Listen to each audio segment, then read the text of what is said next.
Hey, what's up? Back to basics. So today we're gonna have a good conversation about politics dividing us with our friends and our family. And I got a good friend here with a good head on his shoulders. Always speaks real well about these things. Patrick Green.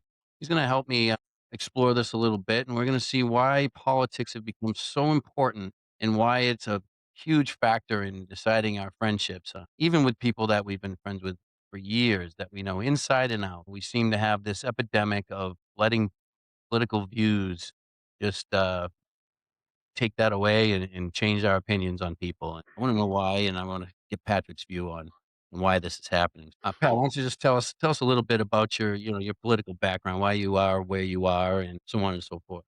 I'm a registered Republican here in the state of Florida. I was a registered Democrat when living in the state of New York for the 38 years that I was there, or I guess the 20 years that I was a registered voter in New York. I grew up in a place called Rockaway Beach, New York. It's in one of the boroughs of New York City, Queens. Formerly a conservative neighborhood where I lived. A lot of cops, fighters, teachers, thinkers, Wall Street investors, and so forth. Um, and lawyers for that matter. And I grew up in a household with my mother and my grandmother and my aunt. My parents split very early on in my life, so my mom and I moved down from originally Boston, Massachusetts, to New York City. And my mother was liberal. My grandmother was a Reaganomics conservative, and I was influenced by everyone in that household. But ultimately, I was influenced by my friends. And even though the community I lived in was more conservative, most of my friends were not from the community. They were from all parts of New York City, and for the most part, most of them were very liberal. So I developed a lot of liberal tendencies. And then, of course, when I went to college, developed even more liberal tendencies and ideologies. And for my 20s, that stuck around.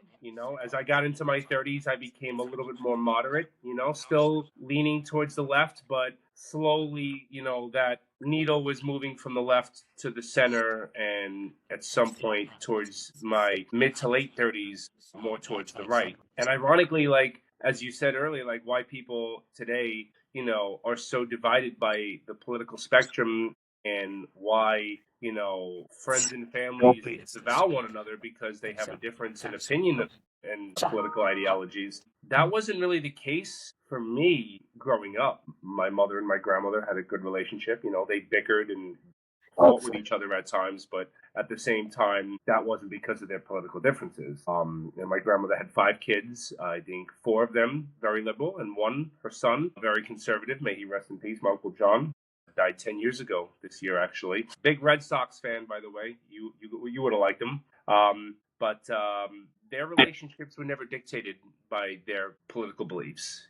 They could have open discussions, and a little alcohol involved. I'm sure they were heated discussions at times, but nothing to the point of, I'll never talk to you again, or, how dare you, or how could you be this way? Like, there weren't identity politics back then the way there are today. I think people today pretty much assimilate much of their characteristics along with the political party that they align with, which, I find to be fascinating and also kind of repugnant in a lot of ways.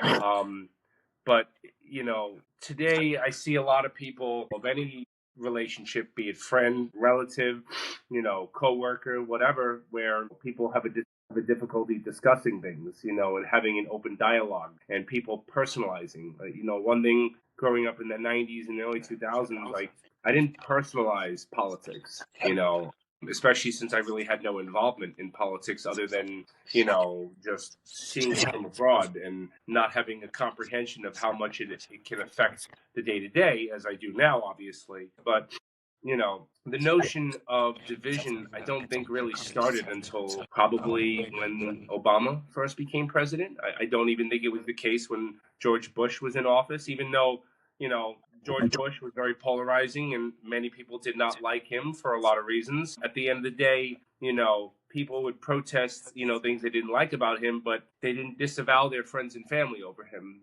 whereas now, if you like Donald Trump, you are a Nazi, you are a racist, you are a sexist. I mean, you are a pedophile apologist, like all these, very outlandish and incredibly, even extreme thought processes on this, is just so absurd to me. Like, I get it, no one wants to support, an evil human being, but at the same time, there's a difference between supporting Adolf Hitler and voting for a candidate you feel is the better choice simply because of the projects and the directions that they want to take the country in, be it right or wrong. I'm not trying to give Donald Trump a pass for many of his fallacies. As I've told you, I may be conservative, but I'm not exactly a fan of the president. I don't always disagree with him just for the sake of disagreeing with him because he's Donald Trump. If he does something that I think is a good job, I'll be honest and open and say that that's a good job. And if he does something stupid or something I disagree with, I will call him out for that. It doesn't make me right either. I'm not an expert. I'm middle class, working class. I'm not exactly a very highly successful human being, but I'm successful enough where I'm able to provide for my wife, my daughter, and myself. Have a good enough credit score and not be severely in debt. I like to think I have a good head on my shoulders and mindset for life. But like any human being, I think there's always room for improvements. I'll always humble myself and say that there's a lot I can do better, and I think that reflection kind of makes me very impartial and indifferent towards how people think and act in that sense. Like I feel like if you judge someone for any little reason, then I think you're projecting a lot of your inner inadequacies and self hatreds in a lot of ways. So at the end of the day, I think if you don't work on yourself, you're not really addressing the issues in your life. And finding a boogeyman like Donald Trump is pretty much just you putting a band-aid on a gunshot wound, which in reality is about, self-accountability, and that doesn't mean you're a bad person. I mean, there's no such thing as a bad person unless you really are a rapist, a murderer, a pedophile, or someone who steals and hurts people for a living, Otherwise, having a difference of opinion doesn't just on its own make you this horrible human being, nor does supporting someone who you don't believe are these horrible things that other people perceive them to be make you in alignment with those horrible things that they perceive that person to do. And again, I'll call Trump out for the things that I think he is. I do think Trump is a narcissist. I do think Trump in the past was a con man. And I do think Trump in a lot of ways is all about himself. That doesn't mean he can't be good at the job because, truth be told, he's not the first president to be that way. I thought Obama was very narcissistic and full of himself, but, well spoken, well liked, did some things that I liked, did some things that I didn't like, and at the end of the day, I feel like that, that mindset is what kind of separates me from other people because I'll have friends, whether it being on the far left or just the left, or on the right or on the far right, who, if you find out, like, for example, I'll tell someone that's a conservative that, oh, well, there were some things that Obama did that I thought were really good for the country, and they lose their mind.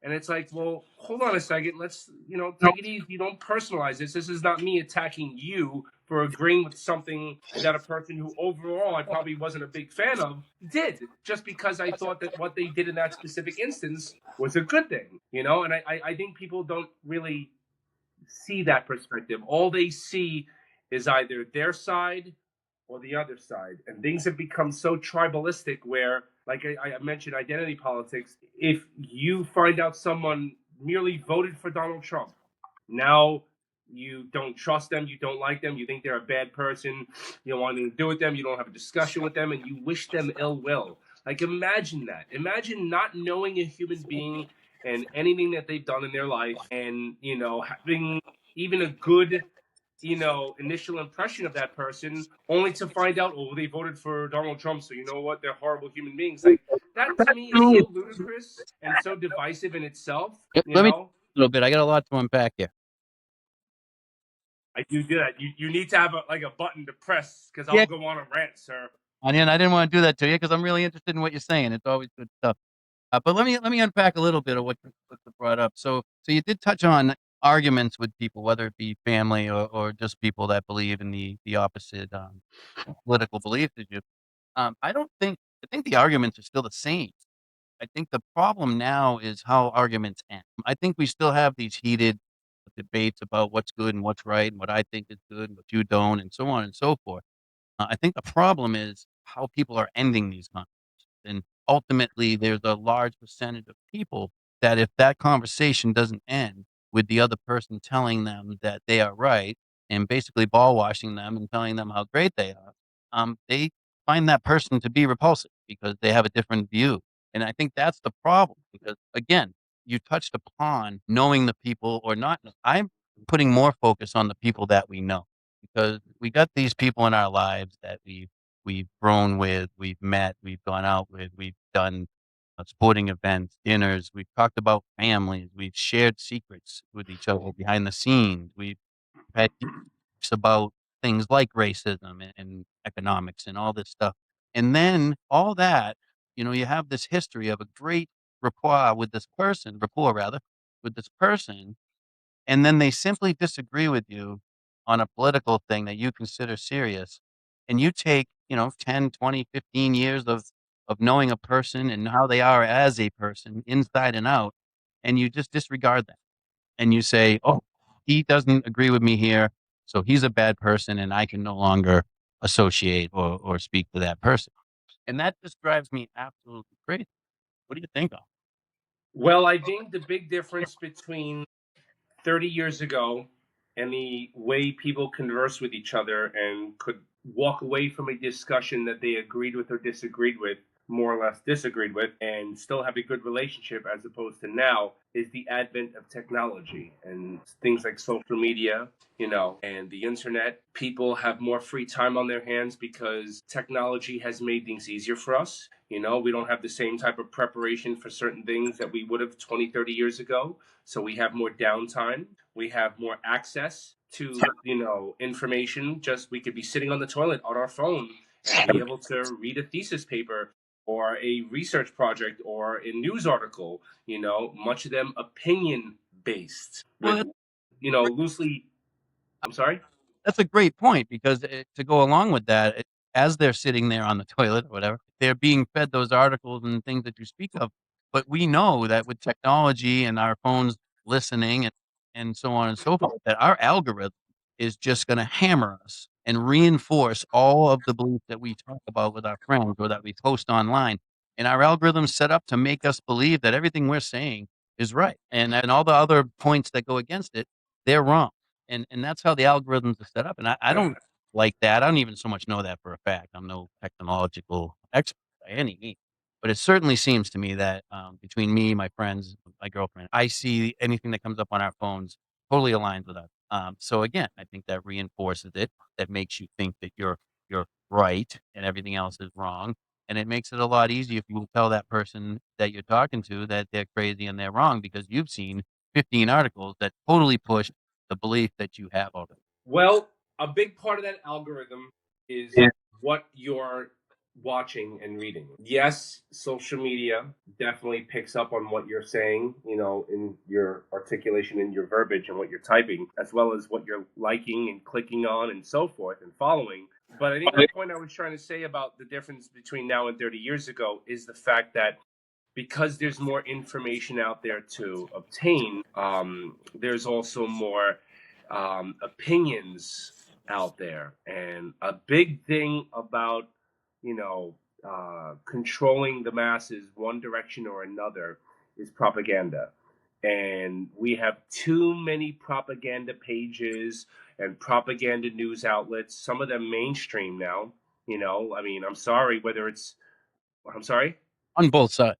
On both sides. Oh, 100%. Yeah. Well, that's to say your Fox News or your Newsmark or your CNN or MSNBC or ABC.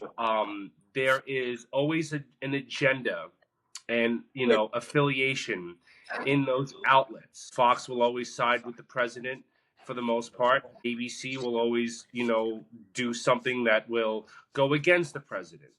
Whereas 20, 30 years ago, where the media has always been cutthroat, I think the best journalists were the ones who were able to get the big scoop, to get the inside information, to be able to get the big interview, and ask the hard questions no matter who they were asking. Whereas now, the sensationalized news media is all about what antagonistic measure can they take to Right. the opposite side and incite their audience. They sell so much by angering their audience to the point where, be them conservative and thinking that transgenders are going to go in all the girls' bathrooms and take their girls away and their sports away, or if it's the other side of the coin, thinking that, wanting an equal playing field, and having men in men's sports and women in women's sports is this major atrocity and hate crime towards those who identify in a different way. Whereas anyone with common sense could just simply tell you that, if you ever played sports, or, if you've ever been in the locker room, some things stand out and some things belong, and then other things kind of go without saying. Like, for example, I'm sorry, my daughter's 7 years old. She is the world to me, and I trust her with all my heart. She has grown so well. She's so intelligent, so strong, so sweet, and I'm overprotective of her, as any father should be. But, the notion that a grown man can go into her bathroom, if she's ever in a bathroom with, even with her mother, or, her grandmother, or if she's, in school, and the guy could just say, well, I'm a woman, and that's it. Like, some things we grew up on, that maybe I'm old fashioned, Barry, or maybe I'm just thinking with a perspective that's, to my opinion, makes sense. That doesn't No. belong. So again, I think that the fact that everything is so sensationalized, we are so far apart. There is no moderation anymore. You're either extreme left or extreme right, and pretty much, if you can't meet in the middle because no one wants to talk to each other anymore, it's gotten so divisive where you either agree with them or you're an enemy. I mean, George Bush said this a long time ago: you're either with us or you're with the terrorists. A very closed minded aspect of looking at things without having any open dialogue or discussion. And the whole point of a democracy, and a civilized, society and a republic, would be to sit down, discuss things, and find a compromise. The thing that people do today that we didn't do, 30 years ago, is I want what I want the way I want it, 110% the way I want it, or it's an outrage and it's war. Let's put it a different way. I would put it the other way around, where they just want to be told they're right. And Correct. so again, to go back to your, argument difference between in the past and now, one of my biggest ones is as you said, we don't compromise, and we certainly find it very difficult to agree to disagree, which is, to me, a cliche, a corny statement, but I believe it's very important in a lot of discussions and in a lot of relationships, because once you refuse to agree to disagree, now you start to get into hostility and arguments and resentment, because you got to realize that no matter how good your friend is, no matter how close that person is to you, if they don't agree with you on something, chances are you can talk to you're blue in the face. And by the end of it, most of the time, they're going to feel the same way they did going into the conversation. Yeah. It's going to be mad at you because you were telling them they were wrong. And back in the past, we would get to a point where we would just agree to disagree. And I've been trying to implement this with my friends in sports groups, in personal life. Like, look at, uh, I got some notes here about kind of like levels of political discussion that you can have with certain people. So I broke it down to about 4 levels, or 5 levels. You got your people that you can have a lot of talk. You agree on most things. You align the same way, so you're gonna just talk, and naturally everything's gonna kind of be agreeable. And then you got, your next step is where you can have a little bit of conversation with a person. You can every once in a while bring up the main topics, discuss them, and then agree to disagree if there's a disagreement there.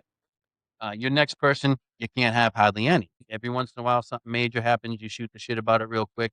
You immediately realize that this probably isn't going to go in a good direction, and you just cut off the conversation. Again, agree to disagree. Um, then you got your people that you can't just have a conversation that's going to be workable. Their minds are set, and that's that. And then obviously the fifth one, the worst one of all, is cutting ties with a person and not being and thinking that you can't associate or be friends with that person anymore. That one shouldn't be an option unless one party decides to take things too far and become ultra offensive. But if you're just simply disagreeing on a political point, I don't see any reason to discontinue being friends. So sorry about all the but to get back to what you were saying before too about just the views from two people. So I think I used this with you when we spoke the other day. You got person A and person B, okay? They're good friends, as I mentioned earlier, known each other for a while, hung out, shared secrets, all that good. Now you got person C comes into the picture. So person A hates person C, thinks they're, let's say, racist. Let's just use racist as an example. Thinks they're racist, fascist, whatever it might. Person B doesn't feel. Now they support that person C for other reasons, their own personal values, whatever. So now person A will say, okay, person C is a racist, and that's what I think. Person A, I think he's a racist. Person B says, I don't think he's racist. I support him for a lot of other good causes. Person A will take that, his opinion that C is the racist, and they will twist it around onto you, and they'll turn it into, you support a racist. So you must be a bad person too, because I think they're a bad person. You support them. So you must be a bad person too. And what they're taking out of the equation is that person B doesn't feel that way about person C. So in that sense, they are not supporting a racist because they don't believe that person can be. So my overall point here is just this. You can't take your perception of a person and put it on someone else and then judge that person on how they feel about the perception that you placed on. They have their own views. And as long as they're backing their views and they're good people, and like I said, you've known for whatever it might be, however many years, that they're a good person, I can't understand or fathom changing your view on a person that has a good heart. And that's where I'm at with this whole discussion. So sorry if I ran off a little bit. What do you think? Well, I've always felt it's silly to disavow someone over a disagreement. If you disavow someone, if you want to break ties with them, it should be based on how they treat you and how your relationship is and how your interactions are. Now, obviously, dialogue is a big part of interaction, but I would like to think that politics shouldn't be the only dialogue that people have. There's more to life than politics. There's more to life than what team you're rooting for. I mean, you're a Patriots fan, I'm a Giants fan. I didn't stop being friends with me when this guy, is flexing on Brady, after sacking him, and then and then 4 years later, even after he retired, that doofy quarterback of his was throwing Dan Marino like passes to Mario Manningham and leading another comeback. I mean, you All right, know, topic here. Let's get back on topic. but my point is, you know, you didn't stop being friends with me because, my team beat your team in two very close contests, And the thing is, I didn't stop being friends with you when your Red Sox started kicking my Yankees ass. It's for the last, I'll be honest with you, if we really want to go back, since 2000, it's pretty much been, 70-30 in the favor of the Red Sox. And I think I might be generous in saying the 30 for the Yankees, but I'll take it there just because, You didn't even hold it against me when you wore a Veritech jersey in your own stadium. That's right. On one pitch, Chapman, who did great with you guys this year, but it was an 0-2 pitch to Devers, if I'm not mistaken, his rookie year, and it tied the game, and that was the next inning we lost. Yeah, no. I have not beaten you in so anyone listening, Barry and I have been to a slew of sporting events: hockey, football, baseball. I think I've been to 3 football games with you. I think just the 1 baseball game. Yeah. And the 1 hockey game. And every time Barry's team won. Every time Barry's team won. Some of the times they should not have won. A couple times they smashed my team, like the 2 games in Foxborough. You guys killed the teams that I was rooting for. But the Giants Patriots game, yep. And we needed a last minute. And it was because we dropped an interception. Literally in the hands, bad pass by Brady. He dropped it. The next one was a 30-yard completion, 2 more completions, and then a field goal to end the game in regulation. Yeah, don't remind me, asshole. Thanks. But again, going to the point in hand, like, let's say I'm a conservative. Let's say I'm Republican, right? And I have a friend who is a Democrat, right? I have a great friend. I won't name him. You know who he is. I grew up with him. I've known him for 25, 26 years, I think. No, maybe not that much. Maybe 23 years, right? He's a brother to me. He's a brother to me. And honestly, I don't begrudge him for his political views. But anything that goes against his political views, which, keep in mind, I'm conservative, but I'm not far-right conservative. He is extreme left liberal. And anything that I say that points in the direction of, something that he aligns with as a fallacy, he loses his mind and he makes these extreme, conversations like he'll call me the biggest Trump lover in the world, where like literally, as I've said plenty of times, I may be conservative, but I'm not really a fan of Donald Trump. I don't think he's a Nazi. I don't think he's Adolf Hitler. I don't think he's all these horrible things that a lot of his detractors think. I've said from time and time again, I've always thought him to be a narcissist and a con man. But regardless of that fact, I'm going to acknowledge things that he does that are good, and I'm going to call him out on things that he does that I think are stupid. That to me is just having common sense and having perspective. But with Being a this friend, literally, anytime I will agree with something that Trump does, or as I said before, call out something that the Democratic Party did or a candidate of his liking did that I thought was really bad, it's an outrage. And he the won't talk vile, 3 weeks. feedback that he gives me, the name calling, the temper tantrums, and it's like, this is a man who I highly respect, highly intelligent, has a great heart. He's flawed like any person. I'm flawed. You're flawed. We're all flawed. We all have our, fallacies. Just a little bit. But overall, a person that I've always admired and always felt was a good human being. But there are times he does not feel that way about me. And, I think the main reason why I don't lash out at most people for their fallacies is because I try not to be hypocritical. I'm not perfect. I have my own flaws that I need to work on, and things that I could always improve on, So unless someone is, like I said, a rapist, a murderer, a pedophile, someone who is trying to harm people and is a negative, bad human being, I am not going to judge them for the mistakes that they make in their life. Again, no one's perfect. I think the only perfect person that ever existed died about 2026 years ago, give or take. Yeah. How do you handle with people people like that? I happen to know who you're speaking on, and from what I've seen, I'll say because he's probably watching. I will say that from what I understand, he's a good person, such, and just a really good guy as far as I can tell until politics is spoken, and then and it's almost like just not just him, but other people. It's like they become totally different. So how do you handle this is a great example because you guys are so opposite. Even though, you say you lean a little bit towards the center, he's so far left that you guys are definitely extremely opposite when it comes to that. So how do you handle maintaining a friendship? Like, so how come, as I've seen and what this is mostly about, how come you haven't said, "Hey, I can't be friends with this person. We're not gonna he's insulted me too much. He's said too many things to me that make me look like a bad person, so we can't be friends."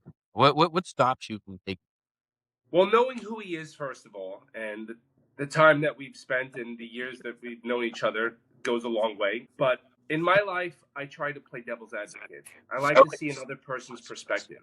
I don't know if I would call myself an empathetic person. I'd like to think I have empathy. Regardless of that fact, having the notion of seeing the other person's perspective gives me a better understanding of where they're coming from, and more importantly, how we can bridge that gap and come to a resolution that works out for everyone. I was trying to say this earlier. I think the best compromise is when no one walks away fully happy, and that was something we could do 25, 30 years ago. And now, no one wants that. It's either I want the entire piece of the pie, or, I'm going to throw the biggest temper tantrum there is and say all these outlandish things that are so exaggerative. I don't care what side of you are, and I'm sorry, but the political world that we are in, everything is so extreme. With propaganda and misinformation, and just the intent to divide. And I don't like the idea of division. I'm gonna tell you this right now, Barry. I don't care what skin color you are. I don't care if you're a guy, you're a girl. I don't care what ethnicity you are. I don't give a shit what your politics are. Okay. I have plenty of friends of all types that mean the world to me. And they may not always agree with me politically. They may not always agree with me spiritually. Some pray to a different God. I believe Jesus Christ is my Lord and Savior. Someone might pray to the East and give thanks and praise to Allah. And you know what? God bless them. You know what? I'm a big believer in, practicing your culture, practicing your faith and sharing the qualities and good vibes that come with those. Because every culture, every ethnicity, every religion has its positives and it has its dark side. They all do. I don't care if it's the Catholic Church. I don't care if it's Islam. I don't care if it's Judaism. I don't care if it's whatever. Everyone has a dark past because that's what humans are. We're the greatest and worst species on this planet.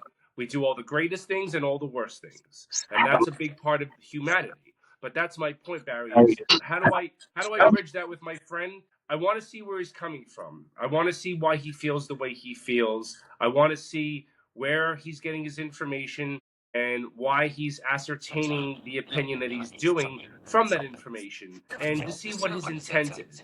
I believe his intent is good. There are people who have different or even similar political views as I do, who I don't believe have good intentions, and I try to disavow them. I could be in a room with a whole bunch of giant fans who are more conservative, and we agree on most things, but I might be in a room where 4 of them are nice people and 6 of them are scumbags. I'm not going to be friends with the 6 scumbags just because of tribalism, So to me, I think the notion of disavowing someone because we disagree politically or disagree, in certain measures, is counterproductive to what we're really doing because, at this point, the divisiveness is to where if you don't agree with me, like example for a Democrat, if you don't agree with me, then you're a Nazi because Donald Trump is a Nazi.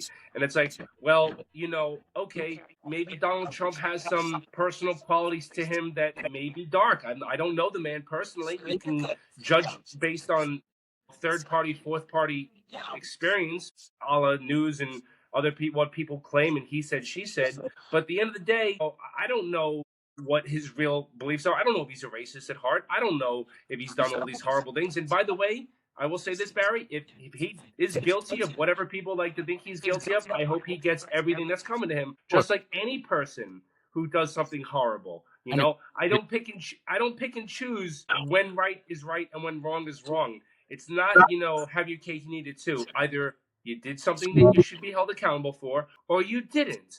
But I'm not going to associate guilt based on political alignment. And I think a lot of people just jump to that because it's the team that they're on, and the media sources and the algorithms that they go on basically have them believing that. And you know what? This is basically, most of us are not rich. Most of us are not elites. Most of us do not have millions or billions and billions of dollars, and endless resources and power and influence. We are the 98%, or the 99%, I guess it is now. And you are literally watching one aristocracy battle another aristocracy. And we don't vote, like for me, I don't vote for a political candidate because I feel like they're stronger or because they're rich or because they can do things that other people can't do. I vote on the policies that they say that they are going to back, which, that for a long time in New York, I was a liberal, I was a Democrat, and I voted because I liked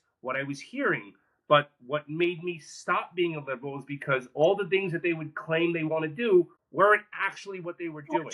And I'm not saying that's exclusively a Democratic thing. I'm just simply saying that when I vote for someone, I vote for the policies and what I think is best for the country. But the truth of the matter is, there's never going to be the perfect candidate, the perfect solution, the perfect ideology, because there's too many of us with too many wants and desires and needs and opinions. You're never going to satisfy everyone. So what's the best way for us to keep the peace? I mean, again, I wrote down a few notes, and actually some of these notes were taken just from observing you, because I've always been very impressed with how you keep your cool during political conversations, especially disagreements. I've had struggles with that in the past. And usually, like I said, when I leave that argument, usually someone's mad at me.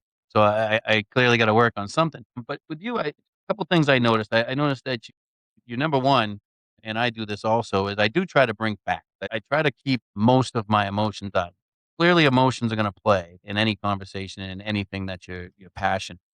So I understand when I say leave out the emotions. I say that means bring in the facts a little more and look at things before you let your emotions decide a preconceived notion of what's going on. So with you, I see that you stay very calm. I don't see you name calling, you don't lash out. You tend to listen, take the other person's points of view and listen to them and acknowledge them.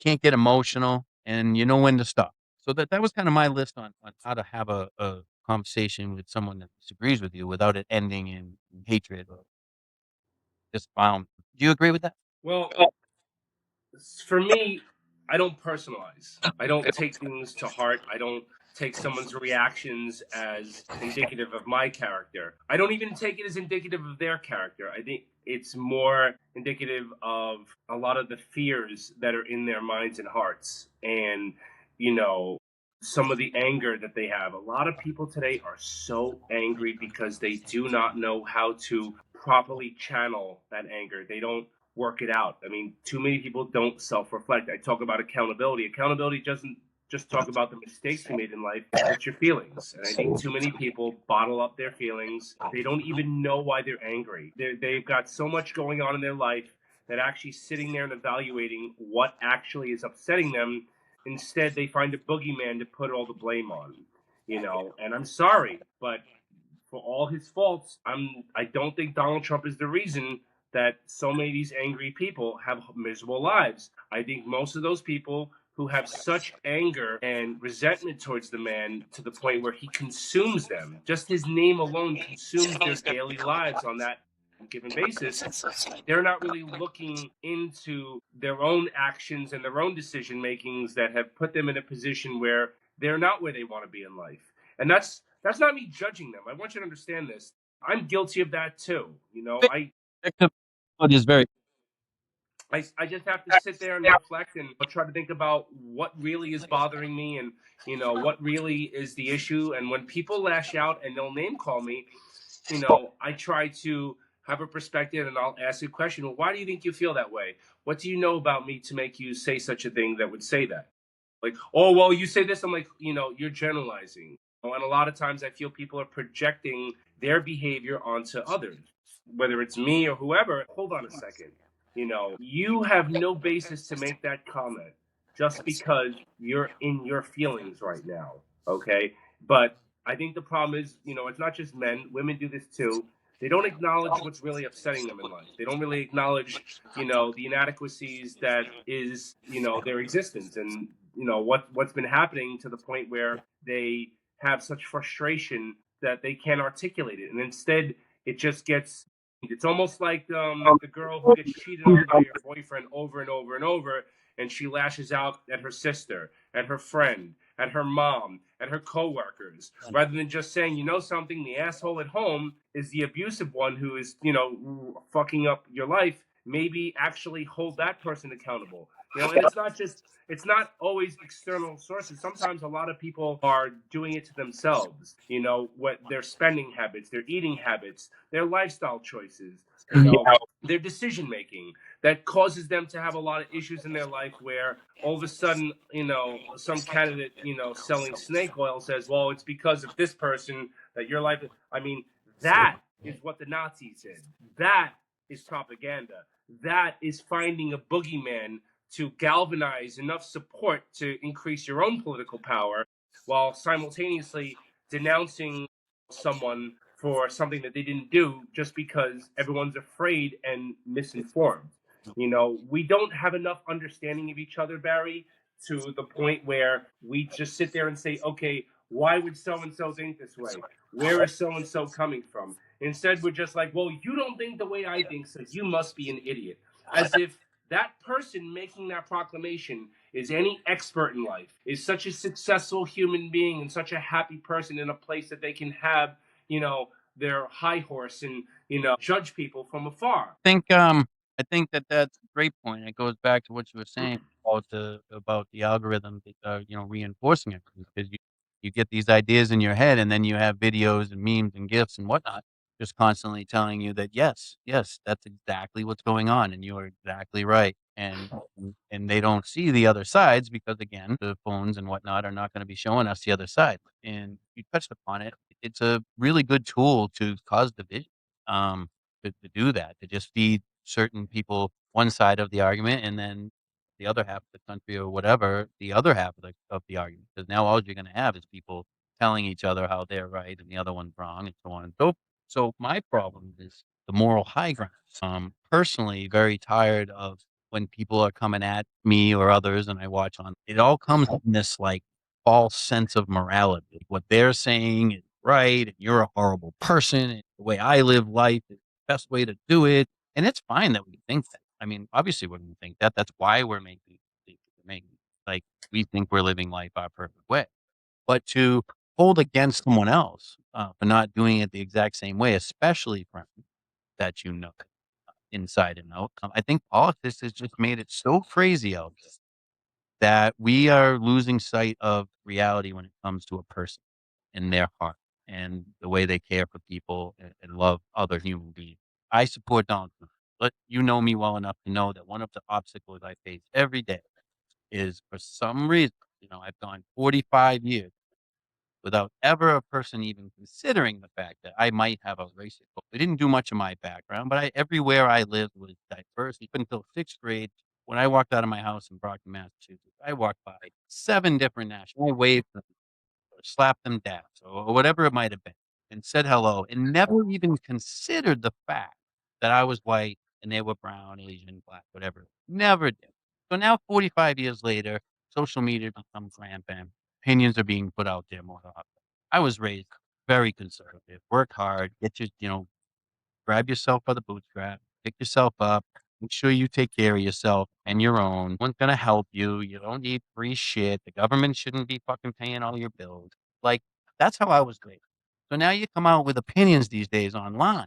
And for some reason, this new ultra racist view of the country is so mind you, if you think, Caitlin Clark is better than Angel Reese, if you think that Shedeur Sanders isn't a Hall of Fame, if you think Larry Bird is better than Dr. J, if you take those views are taken now as you're a racist.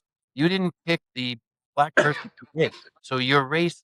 And it's like, no, because now you might want to point out those 3 or 4 things, but you're not pointing out the fact that Deion Sanders is probably my favorite athlete of all time. Fred McGriff's my favorite baseball player. Troy Brown is my favorite football player for the New England Patriots. Now, I'm not saying, "Oh, look at me, I like people that aren't white." It certainly shows that I don't it's not a factor in anything that I and I hate having to somewhat defend myself there, but this is our second podcast. A lot of people I know, and I'm just gonna tell people flat out right, friends or not, I've never had a racist opponent. Getting to the point where any of you wanna come and you wanna say that I'm racist, if you wanna say I support Donald Trump, I must be a racist. If these things are said anymore, you're gone, man. I'm at that point, and the whole thing is about not having, um, losing friends and divisiveness over this stuff. But that being said, you can't take your views and be divisive with a friend or anybody and just quite be insulting and demeaning or tell that person they have beliefs that they don't. And when they explain to you that they don't, you double down on and try to tell a person what's going through there. I think that's a huge fault. And I want to get that out of the chest real quick. Uh, but on top of that, I just want to, one of the things I wanted to bring to mind on the topic is I've said to a bunch of people that when a major news story comes out, like this video the other day, stuff like that, I can go down my friend list on Facebook, on TikTok, or what, and I can tell you what each one of those people is going to say and what their reaction is going to be to this news story just based on their political affiliation. And that is something, in my opinion, that should not, because we should all be looking at. Well, I know exactly what yours is, and myself included. I'm sure that when a story comes out online and you're looking at it and you might think of Barry for a minute, you know what. And I feel like that's crazy. Got away from it. It's almost like through opinions. I think that's a big problem when you're losing friends. Sorry about the and I want to move forward after this podcast with this new endeavor, having the people that are right supporting. Because if you're a friend, long, and you know they're good people, you stay in their life, and you do the things that are positive, that make us happy. Finding reasons to fight, argue, disagree, claim that you're perfect and you're right with friends and losing friends. To me, it's that. I think the takeaway from this is, my mindset has always been this, right? Is I don't like divisiveness. I don't like the notion of hating someone just for the sake of hating them, right? whether it's racism or sexism or, some type of animosity towards another person over their faith or whatever. Like, if we don't have a lot in common, we're probably not going to have a beer together. That's coming from someone who's been sober almost 7 years, but regardless, like, you get the saying, cup of coffee. I'm not going to be, friends with someone who I don't have a lot in common with. But that doesn't mean that I wish them ill will or think less of them. I'm wise enough to know that there are plenty of people on this planet who are nothing like I am. And that's not a bad thing, in itself. Like, people are entitled to have their mindset. People are entitled to have their own customs and cultures and likes and whatnot. And God bless them for it, Barry. That's their business, But what I do find to be a divisive measure is when people look at that and say, well, I don't fuck with that person because we don't do this. Tribalism is a good thing in a sense of sharing your heritage and your culture and, your affiliations. But it's also a bad thing when you use it to hate other people who don't share those same interests, faith, knowledge, whatever. And I mean, for God's sakes, you mentioned it before about Caitlin Clark and Angel Reese, like two very different players with great qualities in their own retrospect, but very different. I would tell you Angel is a better rebounder and probably more of a physical player. I would tell you Caitlin is a better distributor of the basketball and a much better shooter and scorer. And overall, I would say she's probably the better player. But at the same time, like, I don't hate Angel Reese, because for whatever reason. I know you don't either. But I mean, liking her, I see a lot of people hate on Caitlin Clark and take it personal, align with Angel Reese because they share the same skin color and no other reason, And it's like, hey, I'm going to tell you this right now. You mentioned it before. Fred McGriff, you and him don't exactly share the same skin color, but I don't think you care about that, Like, my favorite, Michael Strahan is black. I promise you, it doesn't change the fact that he's one of my all-time favorite athletes. Jerry Rice is one of my all-time favorite athletes. He was on a team I didn't even like, and my all-time favorite athlete is Panamanian. It's Mariano Rivera, So, I mean, I don't really root for players or, a group of people because they're white, and I don't understand why people do that. There are people who root for Caitlin Clark because she is white. There are a lot of people who didn't care about women's basketball. I'm not going to lie to you, Barry. I didn't care about women's basketball that much, But I think Caitlin and a lot of the players in the league, like the best player, Ajay Wilson, and some of the other really talented players, are great athletes. And the sport is more fun to watch, and I have a little more interest in it, but much of it was headlined by the rivalry between Clark and LSU's Angel Reese, the whole pointing at the finger, I mean, that got my interest. That whether I thought it was, brash on Reese's part or not, I mean, it was something that was a headliner. It was something that got my interest, But at the same time, like, I don't really like Clark because she's a white girl. I like her because she can shoot from 35 feet away. I used to play basketball. My furthest range was probably 26, maybe 27 feet at my best. The fact that girl can throw it up like Steph Curry in a lot of ways, obviously she's not the talent that he is, but the fact that girl can shoot like that, I've never seen a girl do that. At least I can't think of any time. So to me, that makes her interesting. That makes her someone that I want to watch. But again, I don't look at it tribalistically. I look at it as entertainment. At the end of the day, sports and hell, even politics, a lot of it is entertainment. It's basically something, I'm sorry, for as much of a dickhead as he is, Trump says a lot of things that I just laugh at. I'm like, this idiot, this guy's, he's a prick, but he says some things that you should look over and say, he's hilarious, And whenever I say that, people are like, how could you find that man funny? And it's like, okay, he's a raging narcissist. Congratulations. No, he's Adolf Hitler. He's this and that. I'm like, listen, he can be whatever you want him to be. He said something that was funny. It's obnoxious. I promise you, if you've watched comedy enough years, you know that the funniest comedians say the most fucked up things. That's always been the case. Your David Chappelle, your Chris Rocks, your George Carlin, your Bill Burrs, and I'm not trying to say Donald Trump is on their level or a comedian, but if any human being says something funny, even if I don't like them, I'm going to laugh. That's just, who I am. Like, I don't like, This is the thing that bothers me, Barry. People will watch the same thing, but hate one because of their ideology and love the other because of their ideology. And it's basically like saying, well, you know what, that one's a conservative, so he's awesome. That one's a liberal, so that one's an idiot. It's like, what? It's either entertainment or it's not. Let's say this right now. Al Pacino and Robert De Niro are very liberal and very obnoxious in their, politics. I'm gonna tell you this right now. Those are two of my five favorite actors of all time that I don't give a shit, what they do. And mind you, both of them in their 70s and 80s had kids with girls in like the early 20s, late teens, which I kind of, don't get me wrong, I'm not a wholesome person who says that you have to be close in age, but at some point, a grandpa and a granddaughter type age, I kind of find is a little wild. With that said, that's their personal life. That's not my business. I don't agree with it. I think it's distasteful, but at the end of the day, I'll go put The Godfather on. Godfather 2 is still my favorite movie of all time, and both of them are in it, and both of them are fantastic.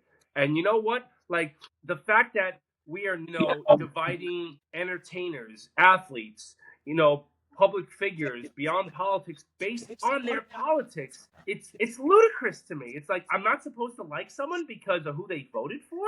Good Really? lead into what we're talking about. It's a very close connection to what we're saying. We're talking about friendships and relationships. You're talking about, being a fan of a certain, and unfortunately, it overlaps in the sense that I find myself, unfortunately, feeling negative about De Niro, and he was literally one of my favorite. He's been my favorite actor, like you said. Goodfellas, probably my favorite movie, top 3 movie of all time, and all his other movies, funny movies, Walkers, all that stuff.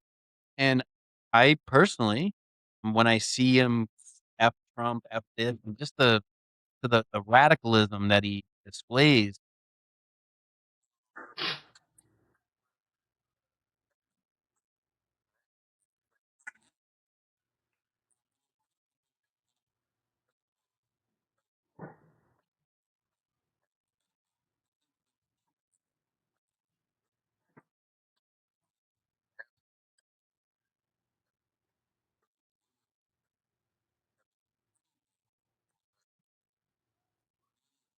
People around saying it about the president of the United States when there's just nothing that says he did. And in fact, if you really wanna point to actual proof evidence, they all point to the fact that he didn't.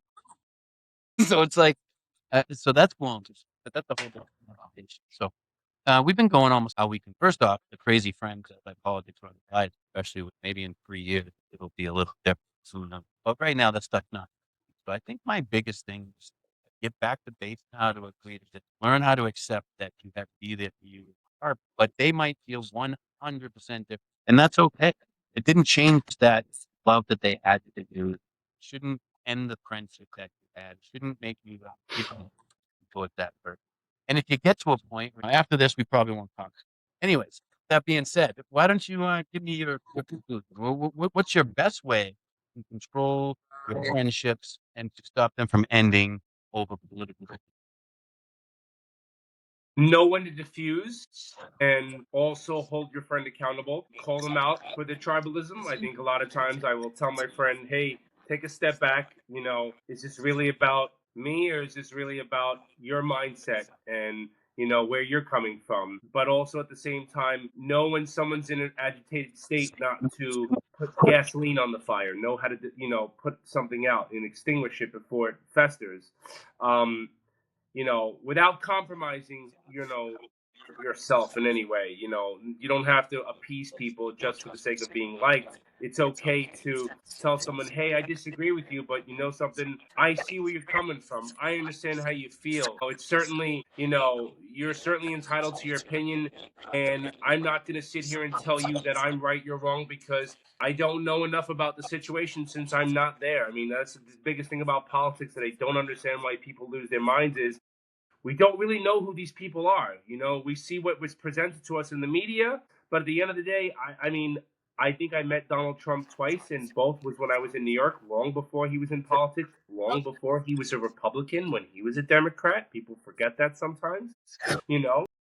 Also forget that he was never accused of any of it. He was never a rapist.